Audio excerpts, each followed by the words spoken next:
Vamos lá, Marcos capítulo 16. Marcos capítulo 16.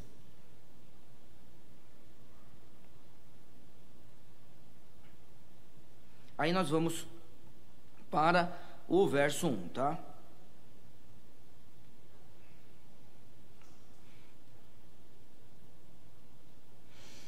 Então a Bíblia nos diz: e passado o sábado, Maria Madalena e Maria, mãe de Tiago, e Salomé compraram aromas para irem ungí-lo.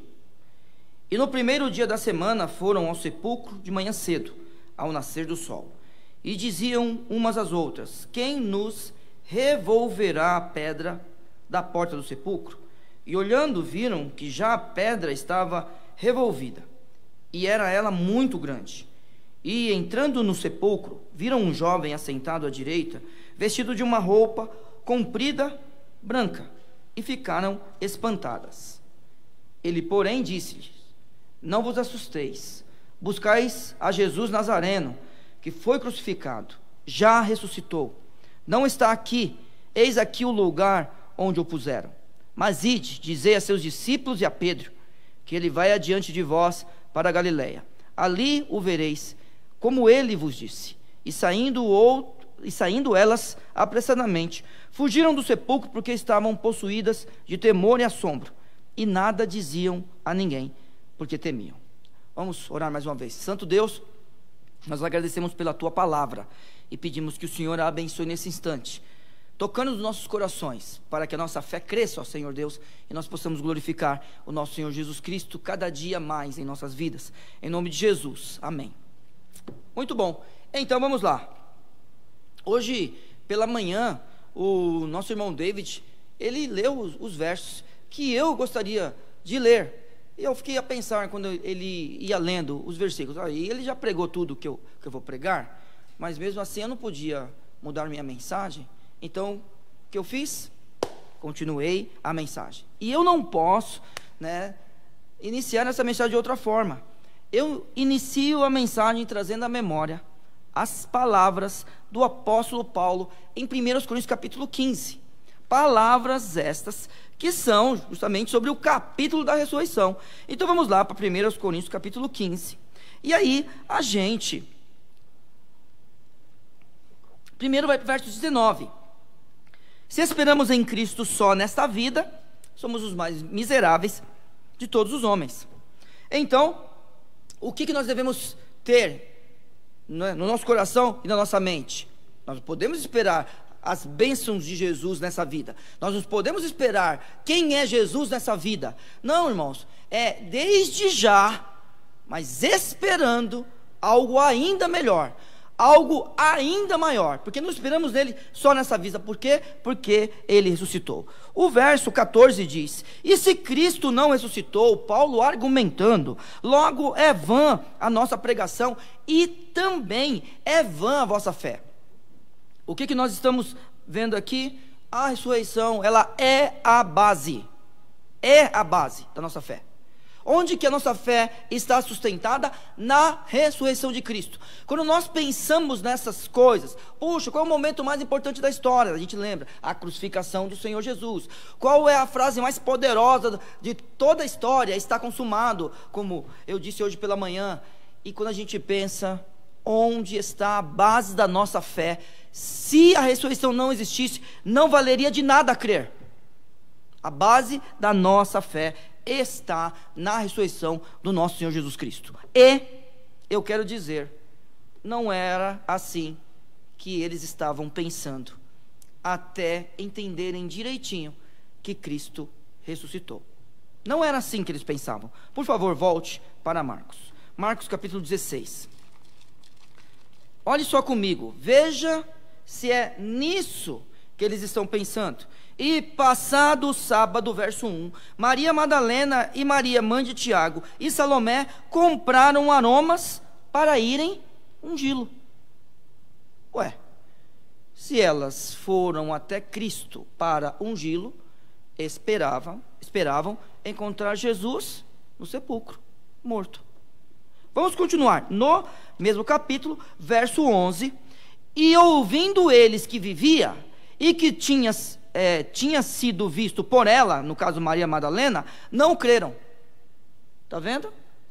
Não creram nem depois de alguém dizer que ele estava vivo e ela tinha visto. Se você continuar o texto, no verso 12 vai falar sobre dois que estavam no campo.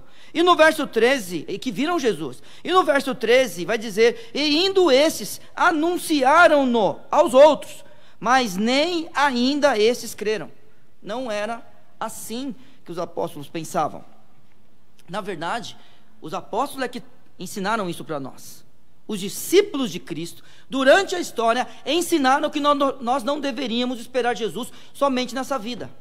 Foram os discípulos, foram os apóstolos que nos ensinaram que a nossa fé está baseada na ressurreição de Cristo, e que se Cristo não reviveu, a nossa fé é vã, não vale de nada a nossa fé. A nossa fé está baseada na ressurreição do nosso Senhor Jesus Cristo, e nós devemos estar felizes de hoje poder dizer, que a gente não está de portas abertas por causa do Covid, mas só que nós somos livres para estarmos aqui gravando um culto que, em certo sentido, é público. Todo mundo pode assistir o nosso culto. Então, nós temos que estar felizes de dizer, Ele está vivo, Ele ressuscitou, Ele vai vir nos buscar. Nós devemos estar contentes e devemos estar com esperança na sua volta.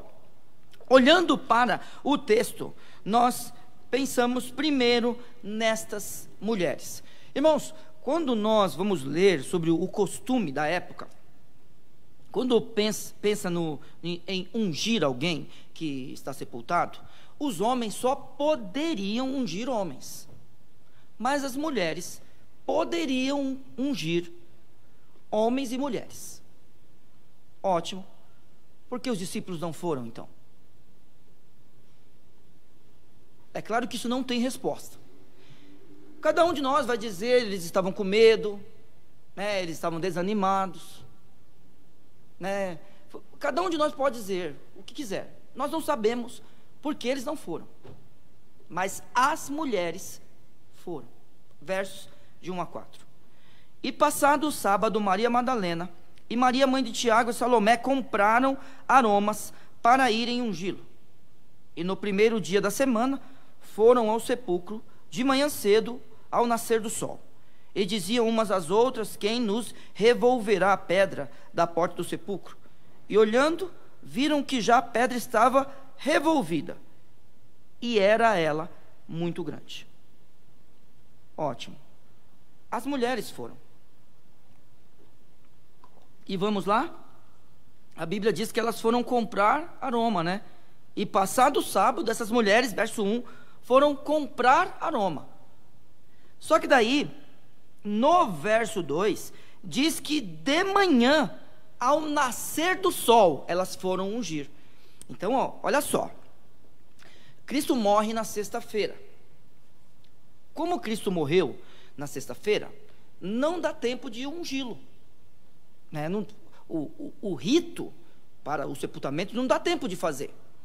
Por quê? Tinha que lavar o corpo e ungir, ou ungir e lavar o corpo. Na verdade, eu não sei a ordem. Eu sempre pensava que era primeiro lavar para depois ungir, mas eu vi um texto que falava de ungir e depois lavar. Não sei se houve alguma falha no autor do texto, ou se eu não entendi direito, mas tinha que acontecer isso. No caso de Cristo, não dava tempo. José de Arimateia, né, pegue a história de José de Arimateia, você vê que ele cuida do corpo, mas não conforme o rito, pelo jeito que José de Arimateia fez, não foi algo conforme o rito, né? Por exemplo, vamos imaginar, alguém morre, o normal, né, na nossa igreja seria, vem para a igreja, os irmãos veem essa pessoa, nós fazemos um culto, consolamos a família através de um culto, depois pegamos o corpo, levamos até o cemitério. Chegando lá, muitas vezes temos mais um tempo de oração, todos nós ao redor do corpo.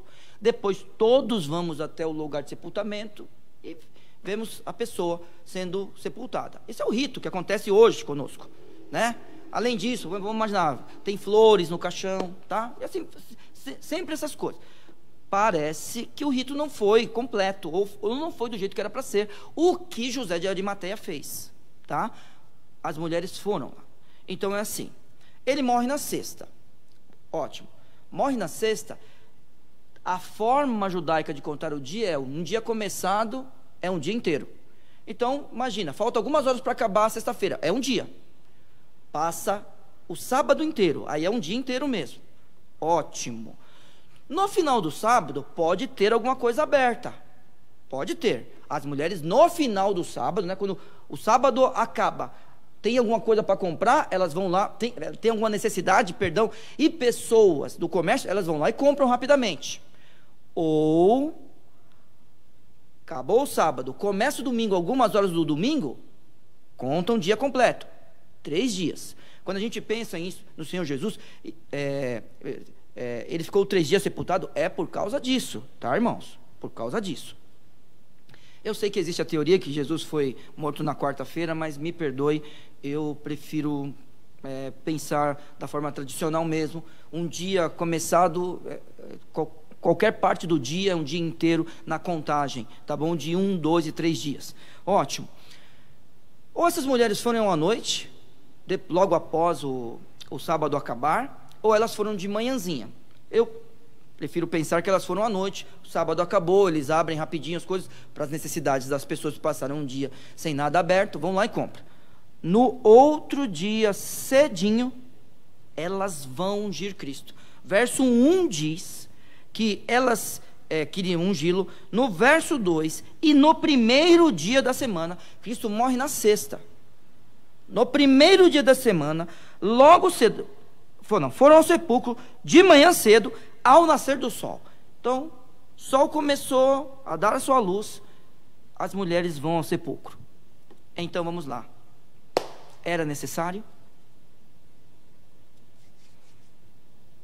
Só é necessário se essas mulheres não crerem que Cristo estava vivo. Entende como é? Só não é necessário se elas estão esperando encontrar alguém morto. Só era necessário isso. Então, peraí, vamos lá. Quando que o corpo deveria ser preparado? Era necessário elas irem? O corpo deveria ser preparado anteriormente. Então, foi como eu disse. Talvez o que José de Arimateia fez não foi o rito de acordo com o que, pelo menos essas mulheres ou um grupo de pessoas, eles acharam que deveria fazer. Isso pode ser uma resposta. Porém, se a gente for pensar, é antes do sepultamento que se unge um corpo. Muito bem. Por outro lado, meus irmãos, precisava? A resposta é não. Por quê? Porque o corpo de Cristo já tinha sido ungido.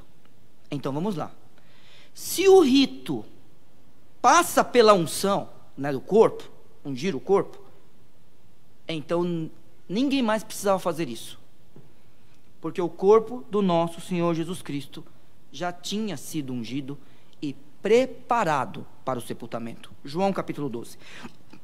Você deve lembrar desse texto, ele é muito famoso, mas a resposta é não. Quando nós vemos as mulheres indo para o sepulcro ungir Cristo, é porque elas e os discípulos, os apóstolos, não tinham compreendido ainda a forma como Cristo se dirigiu a eles. Verso 1 do capítulo 12 de João. Foi, pois, Jesus 6 dias antes da Páscoa a Betânia, onde estava Lázaro, o que falecera, e a quem ressuscitara dentre os mortos. Fizeram-lhe, pois, ali uma ceia, e Marta servia, e Lázaro era um dos que estavam à mesa com ele. Então Maria, tomando um arrátel de unguento de nardo puro, de muito preço, ungiu os pés de Jesus, e enxugou-lhes os pés com os seus cabelos, e encheu-se a casa do cheiro do unguento. Então um dos seus discípulos, Judas Iscariotes, filho de Simão, o que havia de traí-lo, disse: por que não se vendeu esse unguento por 300 dinheiros, ou seja, quase um ano de serviço, e não se deu aos pobres? Ora, ele disse isso não pelo cuidado que tivesse com os pobres, mas porque era ladrão e tinha bolsa, e tirava o que dali se lançava. Disse, pois, Jesus: deixai-a, para o dia da minha sepultura guardou isso. Nenhum homem poderia sepultar Cristo se o rito só fosse completo com isso. Se você pensar desse jeito, irmãos, o Senhor Jesus nem sepultado foi de acordo com o rito. Cristo já tinha sido ungido, e ele mesmo disse que a unção dele, no corpo dele, já estava feita. Então, esses irmãos não entenderam o que Cristo falava para eles quando dizia que ia ressuscitar. Essas mulheres estavam com o Senhor Jesus, mas elas não tinham entendido. A preocupação dessas mulheres não era outra a não ser a pedra. As mulheres queriam fazer essa obra, mas a preocupação delas é quem nos revolverá a pedra da porta do sepulcro, que está no verso 3. E você, olhando essa conversa, percebendo o que está acontecendo aqui, você não vê nenhum contra-argumento. E se ele estiver vivo? Não. Todas elas tinham o mesmo objetivo: ungir um homem morto, ungir Jesus deitado na pedra, lá dentro do sepulcro, e preocupada com a pedra que estava cobrindo a boca do túmulo de Cristo. Bom, e se não teve? Mas, irmãos, essa é uma característica nossa de ser humano. Pergunto a vocês: essas mulheres não entenderam realmente o que estava acontecendo, né, na história, né, de Jesus Cristo, na história delas, não estavam entendendo. Os apóstolos não estavam entendendo. Outros discípulos também não estavam entendendo. Mas eu pergunto aos irmãos: a família de Jesus entendeu tudo? Entendeu tudo? Então pense quando o Senhor Jesus estava no templo. Sabia que Jesus levou uma bronca ali? Mas o Senhor Jesus estava cuidando das coisas do seu Pai. E a Bíblia diz que Maria guardava as coisas no seu coração. Entenderam tudo? Eu pergunto a vocês: Pedro entendeu tudo? Pedro, aquele que seria o líder deles, que era o líder deles, ele entendeu tudo? No mesmo texto que ele fala que Cristo, ele é o Messias, o Senhor Jesus olha para ele e o repreende dizendo: para trás de mim, Satanás. Pedro entendeu tudo, meus irmãos? Pedro falou que nunca abandonaria Cristo e negou Cristo 3 vezes. Nunca negaria o Senhor Jesus 3 vezes. É assim? Será que Pedro entendeu? Pergunto a vocês: será que os irmãos de Cristo entenderam? A gente sabe que não, irmãos. A gente sabe que os irmãos do Senhor Jesus, eles não entenderam. E eu falo para vocês de Nicodemos. Será que Nicodemos, um dos príncipes que se converteu e ficou ainda entre os fariseus, meio que escondido ali, será que ele entendeu tudo? E eu pergunto: e nós? Nós entendemos tudo, irmãos? A gente tem as escrituras, a gente tem aqueles que são mais velhos do que a gente, que nos contam as coisas, que nos ensinam as coisas. Nós sempre passamos por altos e baixos. Eu pergunto: nós entendemos tudo? Irmãos, essa é uma característica nossa. Nós nunca entendemos tudo. Nunca. Sempre no dia de amanhã a gente tem alguma coisa ainda a aprender. A como se comportar, a como crer, a como saber dos acontecimentos. A gente sempre tem alguma coisa a aprender. E a gente nunca entende tudo. E a gente nunca tem a fé plena. Nunca. Não adianta olhar para essas mulheres e falar que essas mulheres aqui, elas eram mulheres de pouca fé. Não é questão que são essas mulheres, é questão que os apóstolos não acreditavam, outros discípulos também não acreditavam. Cristo precisou realmente aparecer para eles, para que eles cressem que Jesus tinha ressuscitado. Tomé não creu nos seus companheiros, que passaram tempo com ele, com Cristo, fazendo as obras, fazendo os milagres. Ele viu tudo e mesmo assim não creu que Cristo ressuscitou. Agora nós vamos olhar para essas mulheres e dizer que elas são mulheres de pouca fé? Não, irmãos, nós somos assim. Aí elas foram lá, e Cristo tinha algo preparado para elas, para as mulheres, porque estas mulheres encontram um anjo. Versos de 5 a 7. E entrando no sepulcro, viram um jovem, um anjo, assentado à direita, vestido de uma roupa comprida, branca, e ficaram espantadas. Ele, porém, disse-lhes: não vos assusteis, buscais a Jesus Nazareno, que foi crucificado. Já ressuscitou, não está aqui. Eis aqui o lugar onde o puseram.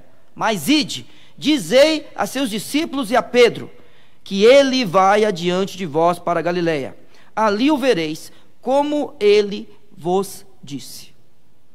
Então essas mulheres, elas encontram um anjo. Ou seriam dois? Abra a tua Bíblia, por favor, em Lucas 24. Elas encontraram um anjo ou encontraram dois anjos. No texto paralelo, que é o texto de Lucas, verso 4, diz assim: aconteceu que, estando elas muito perplexas a esse respeito, eis que pararam junto delas dois homens, com vestidos resplandecentes. Então não adianta falar, a Bíblia tem contradição, não é nada disso, tá? A questão é o seguinte: tinham dois anjos, podia até ter mais anjos. Um falou. Talvez um falou uma coisa, o outro falou outra coisa. O relato de Salomé foi um. Olha, o anjo falou tal coisa. O relato de Maria, mãe de Tiago, foi outro. Ou nós encontramos dois homens lá. O relato de Maria Madalena, outro. E aí, assim, quando Marcos recebe de Pedro, porque esse é o evangelho de Pedro, recebe de Pedro, tem gente lá fora, por favor. Recebe de Pedro as instruções, ele começa a escrever o seu evangelho de acordo com aquilo que ele ouviu. Lucas ouviu de outra forma. Qual é o problema nisso? Nenhum. Já pensou Marcos e Lucas? Eles talvez um dia se encontraram e discutiram esse assunto. Era um anjo ou era dois? Eu coloquei um. O outro falou: eu coloquei dois. Qual é o problema, irmãos? Nenhum. O problema da quantidade de anjos que tinham ali, a gente não precisa ficar preocupado, mas a mensagem é que é importante. A quem foi dada a mensagem é importante. Isso é importante. E aí, essas mulheres estão diante desses anjos, ou desse anjo. Os anjos sempre foram importantes na vida do Senhor Jesus. Eu gosto de lembrar que vocês poderiam estar aqui, mas aí tem algumas pessoas hoje comigo aqui. Hoje nós temos 6 pessoas aqui, no templo. Posso fazer perguntas para eles. Para quem vocês gostariam que eu perguntasse? Deixa eu ver. Deve ser Maria Isabel. Quer ver? Alguém vai escrever aqui. Maria Isabel, quer ver? Daqui a pouco alguém escreve aqui. Pergunta para Maria Isabel. Antes mesmo de escrever, eu sei que alguém vai escrever. Por favor, diga um acontecimento de um anjo na vida de Cristo. Bem fácil. Só peço um. Claro, olha aí. Falaram aqui, Maria Isabel. Uma pessoa falou. E ela acertou. Tá vendo? Antes do nascimento de Cristo, quem anunciou o nascimento dele? Um anjo. Na fuga para o Egito, quem orientou José? Um anjo. Para alimentá-lo após a tentação, quem estava lá? Os anjos. E agora, os anjos, ou o anjo, anunciando a sua ressurreição. E a palavra dele é, bastante gente, hein, Maria Isabel? Bebel, o Petros falou Bebel. Viu? Vou fazer outra pergunta para você daqui a pouco. Espera aí. Ela acertou, hein, gente? Ela acertou. Parabéns para Maria Isabel. Muito bem. Agora ele está anunciando. E veja isso daqui. Já ressuscitou. Irmãos, fala a verdade. Essa palavra não é poderosa? Essa frase não é poderosa? Ele já ressuscitou. Aí eu quero falar para as minhas irmãs em Cristo. Minhas irmãs, você já pensou, você lá? Você, minha irmã. Os homens não foram lá, mas as mulheres foram. Você ouvindo do anjo, já ressuscitou. Hein? Você já pensou, você está lá, como é que você se sentiria ouvindo essas palavras de alguém que você percebe que não é deste mundo? Alguém que está diante de você e o porte dele, suas roupas, a forma de falar, seu semblante não parece conosco. É claro que ele tem aparência de homens, porque é assim que eles são descritos. Mas ao olhar sabem que ele não é um de nós, que eles não são um de nós. Eles anunciam que Jesus ressuscitou, já ressuscitou. Agora, ele dá instruções e o pior, ou o melhor, ele traz à memória as palavras de Cristo. Então vamos lá. Qual é a instrução que ele dá? A instrução que ele dá está no verso 7, que é o ide destas mulheres. Essas mulheres agora, elas têm uma missão importantíssima. Lembrando que o Evangelho é maravilhoso, o Senhor Jesus, ele é maravilhoso. São mulheres. E não pense em mulheres empoderadas de hoje. Não pensa nisso. Pense em um grupo que é considerado um ser de segunda classe. É deste jeito que você tem que pensar. Mas quem foi escolhido por Deus para anunciar a ressurreição de Jesus? Elas. A palavra de uma mulher não tinha nenhum valor. E para quem é que o anjo dá a ordem do id? Para elas. Que privilégio dado a alguém considerado como um ser de segunda classe. Isso é Jesus. Isso é o que Jesus faz em nossas vidas. Isso é o que Deus faz na nossa vida. Esse é o plano dele. Irmãos, não tem resposta, mas onde estava Pedro? Cadê João? Tiago? André? Porque assim, existia um círculo íntimo de Cristo. Onde eles estavam? Talvez estavam com medo da guarda. As mulheres foram lá. E o anjo diz para elas: ide. E o ide dos anjos é: dizei a seus discípulos e a Pedro que ele vai adiante de vós para a Galileia, um lugar especial também. Você, quando ler o Novo Testamento, vai perceber que a Galileia é um lugar especial. Foi lá que, por exemplo, que ele escolheu os seus discípulos, tá? Foi lá que ele comissionou seus discípulos. É lá que ele vai encontrar os discípulos após a ressurreição. Vá para a Galileia, ali o vereis, como ele vos disse. O ide era para falar para os discípulos e para Pedro em especial. Interessante. Aquele que nega Cristo 3 vezes. Aquele que parece que estava na crucificação. Parece. Eu sou uma das pessoas que creem que Pedro estava na ressurreição. Não só João. Pedro. Os outros realmente fugiram. A gente sabe disso, porque a Bíblia, ela nos conta isso. Agora, parece que Pedro estava lá. Mas o Senhor Jesus não esquece dele. Vá e diga a ele. Ele vai ser o líder. Ele é o líder. E o Senhor Jesus não esquece de sua responsabilidade e diz às mulheres para ir falar para ele. O id do anjo, né? Não o Senhor Jesus, mas o anjo. O id desse anjo, ele fala para ir para falar que Cristo está vivo, que eles devem ir para algum lugar. Então, peraí. Eles teriam que ir para algum lugar, e a Bíblia está falando uma frase importantíssima para que a gente entenda que aqueles irmãos não tinham entendido ainda a obra de Cristo. É esta frase do capítulo 7, do capítulo 16, verso 7, a frase final desse verso. Como ele vos disse.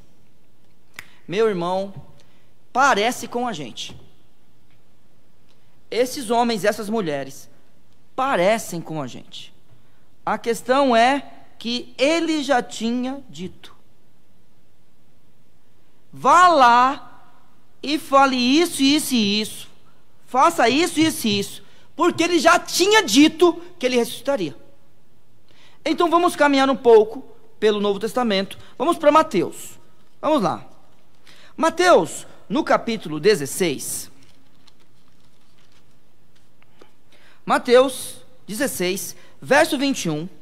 A Bíblia nos conta que desde então começou Jesus a mostrar aos seus discípulos que convinha ir a Jerusalém e padecer muitas coisas dos anciãos e dos principais sacerdotes e dos escribas, e ser morto, a Bíblia diz, e ressuscitar ao terceiro dia. Cristo tinha dito que isso ia acontecer. Capítulo 20 de Mateus. Capítulo 20 de Mateus, no verso 17, a Bíblia nos diz: e subindo Jesus a Jerusalém, chamou de parte os seus 12 discípulos, e no caminho disse-lhes: eis que vamos para Jerusalém, e o Filho do Homem, preste atenção, será entregue aos príncipes dos sacerdotes e aos escribas, e condená-lo-ão à morte, e o entregarão aos gentios para que dele escarneçam e o açoitem e crucifiquem, e ao terceiro dia ressuscitará. Cristo disse isso em dois momentos. No texto paralelo de Marcos, o próprio Marcos relata isso, está no capítulo 10. Vamos lá, o texto paralelo a esse. Marcos, capítulo 10. No verso 32... a Bíblia nos conta, e iam, olha, no caminho, subindo para onde, irmãos, que a gente acabou de ler, para Jerusalém. E Jesus ia diante deles, eles maravilharam-se e seguiram-no atemorizados. E tornando a tomar consigo os 12, começou a dizer-lhes as coisas que lhe deviam sobrevir, dizendo: eis que nós subimos a Jerusalém, e o Filho do Homem será entregue aos príncipes do sacerdote e aos escribas, e o condenarão à morte, e entregarão aos gentios, e escarnecerão, e açoitarão, e cuspirão nele, e o matarão, e ao terceiro dia ressuscitará. O que elas foram fazer no sepulcro? A mesma coisa que nós também fomos fazer no sepulcro. Nós iríamos fazer a mesma coisa. Na nossa vida, nós fomos iguaizinhos a elas. Nós fomos iguaizinhos aos discípulos. Percebam, capítulo 14 de Marcos. Capítulo 14, verso 27. E disse-lhe Jesus: nós somos assim, irmãos. Todos vós, esta noite, vos escandalizareis em mim. Porque está escrito: ferirei o pastor, e as ovelhas se dispersarão. Somos nós. Mas depois que eu houver ressuscitado, ele tinha dito, irmãos, irei adiante de vós para a Galiléia. O anjo precisava ter dito? Não. Da mesma forma que ninguém precisa dizer nada para nós também. O Senhor Jesus já nos disse tudo. Mas é tão bom quando alguém relembra para a gente as coisas que Cristo disse. Relembra para a gente o que Deus fez na história, qual é a vontade de Deus, a forma como o Santo Espírito conduz seus servos. É tão bom quando alguém lembra isso para a gente, né? Mas, meus irmãos, nós somos assim, iguaizinhos às mulheres, iguaizinhos aos apóstolos, aos discípulos do Senhor Jesus. O que aconteceu com a fé deles, a mesma coisa que acontece com a nossa. Eles fraquejaram? E nós? Nós temos fraquejado na nossa fé em algum momento nessa história? Lembre-se de quando você se converteu, sabe? Quando eu lembro da minha conversão, eu lembro de uma criança, aos 9 anos. Esse corredor aqui, ó. Não nesse, porque... talvez era nesse. Vindo até a frente. É isso que eu lembro. Irmãos, quantas coisas eu cometi que envergonharam Cristo, desde os 9 até os 45. É muita coisa. Significa que eu não sou salvo? Talvez as suas falhas significam que você não é salvo? Não. Significa que a nossa fé é fraca. Significa que a gente fraqueja de vez em quando. Significa que a gente esquece. Significa que alguém tem que lembrar a gente da mesma forma que o anjo lembrou as mulheres. Destaco as mulheres, porque os discípulos não estavam lá. como ele já vos disse. Meu irmão, minha irmã, meu amigo, o que será que na tua vida você está precisando ouvir alguém dizer, tá? Mesmo que seja na sua leitura, né, o Santo Espírito te conduzindo, você já sabia disso. O que será que na tua vida você está precisando ouvir isso? Você já sabia disso. Como ele disse que ressuscitaria e iria para Galileia. Mande eles para lá, porque ele já tinha dito isso. Esse foi o papel dessas mulheres, porque como nós, elas também não creram em tudo o que ouviram, ou se esqueceram de tudo o que ouviram. Não tiveram consciência de guardar no seu coração tudo o que ouviram, e precisaram ouvir de novo, como ele já tinha dito. Pense nisso, porque agora nós vamos para o final da nossa mensagem, e eu preciso voltar lá, porque o que acontece é o seguinte: imagine você está encontrando um anjo, você espera encontrar alguém morto, você espera encontrar dificuldades, porque você não teria condições, né, 3 mulheres ou 4 mulheres, ou homens, de rolar aquela pedra, precisariam de bastante gente para rolar aquela pedra era pesadíssima, certo? Além disso, ainda tinham os guardas, que a gente sabe que os guardas adormeceram e fugiram, devido ao que viram. Falar de todas as coisas, mas eu convido você a pegar a ressurreição em cada capítulo dos evangelhos. Vai ser um bom passeio bíblico hoje à noite para você, tá? Convido você. O que elas enxergavam no futuro? Um homem morto que precisava ser ungido, a dificuldade da pedra ser tirada do túmulo, e também talvez de convencer os guardas, porque ela precisava entrar para ungir o corpo do Senhor Jesus. Era isso. Quando elas chegam lá, o túmulo está vazio, como cantamos hoje, porque ele vive.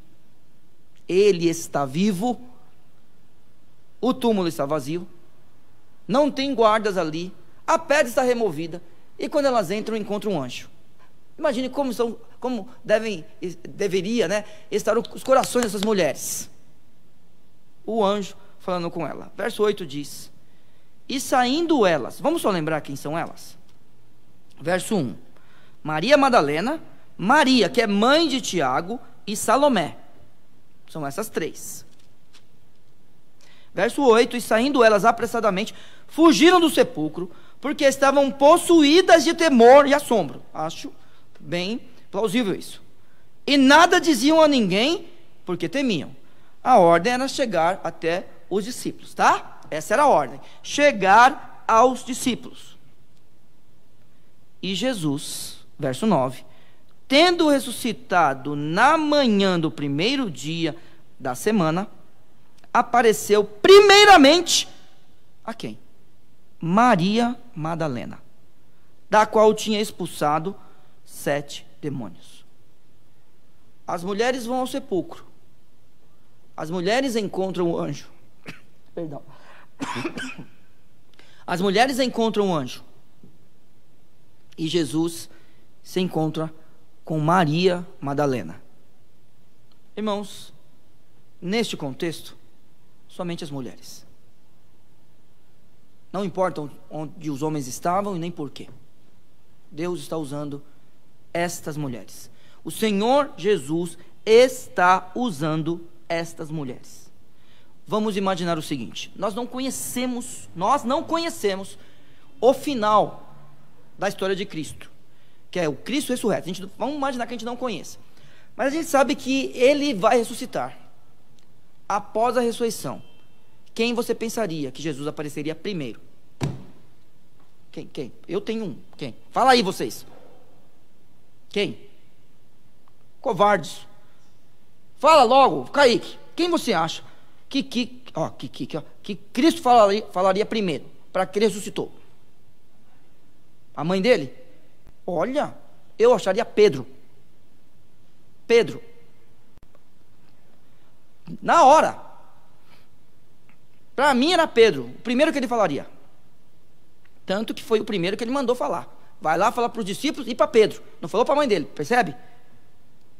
Interessante isso aí, né? Mas bonito, Kaique. Bom coração, você não é machista, acho que eu sou.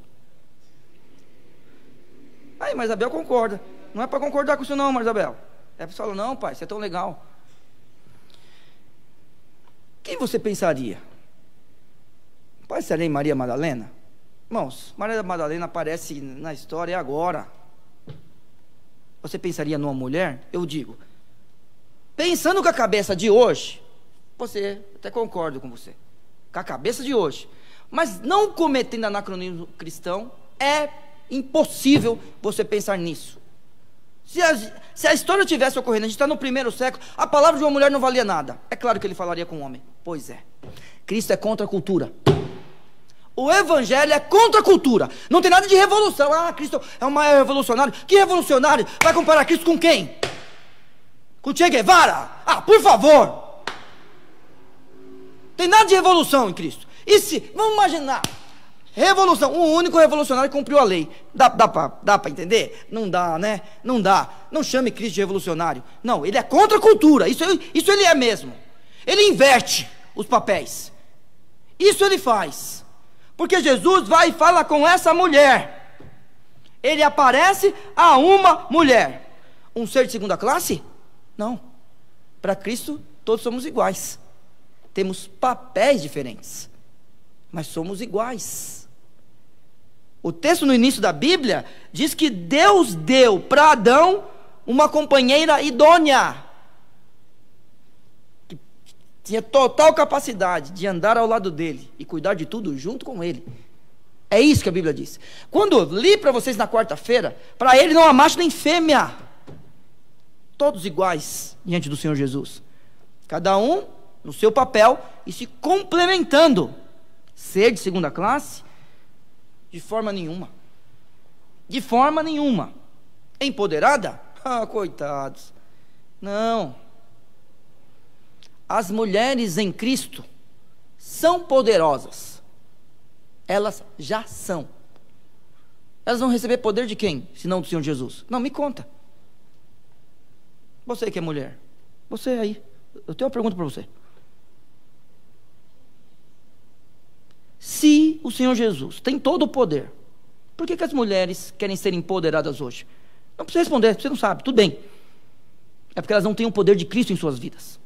É por isso que elas precisam. Agora, em Cristo, todos nós, homens e mulheres. Então não é mulher empoderada, porque essa mulher já é poderosa. Ela é tão poderosa que ela pode dar a notícia que Cristo está vivo. Ela é tão poderosa em si, que ela pode ver o Senhor Jesus ressuscitado, e Jesus não tem vergonha dela. Não, não existe isso. É o Senhor Jesus. Mas o mundo as desprezava. Mas o Senhor Jesus dá graça aos humilhados. Não se esqueça disso. Ele dá graça a todos que são humildes, aqueles que são humilhados. O Senhor Jesus dá graça. Mas mesmo assim o mundo as desprezavam. Mas a Bíblia também nos conta que o Senhor Deus, Ele tira a gente do meio do monturo, do esterco, e nos coloca para nos assentar perante os príncipes. Isso é o Senhor Jesus. Isso é o Deus de Israel. Isso é o Deus da Bíblia, é o Deus que cuida de nós. É assim. Mas eu estou fora da história, sabe? Estou olhando tudo acontecer e falo assim, não, eu quero ver primeiro. Vamos mudar a história. Se as mulheres não têm, a palavra dela não vale nada, se ele é um ser de 2ª, deixa eu ver. Deixa eu ver. Cristo olha para mim, minha história, minhas regras. Meu universo, minhas regras. O Senhor Jesus, Ele ressuscitou. E ressuscitou para dar vida.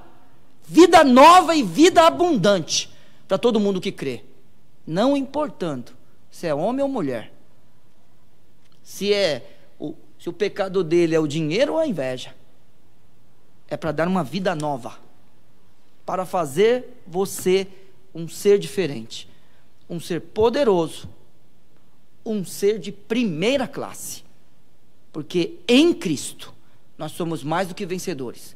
E nós podemos dizer isso porque Ele está vivo, porque não esperamos o Senhor Jesus só nesta vida, nós estamos esperando a sua volta, e nós vamos glorificar o seu nome. A você, meu irmão em Cristo, membro de Vila São José, fique firme, em breve comemoraremos a morte de Cristo e sua ressurreição.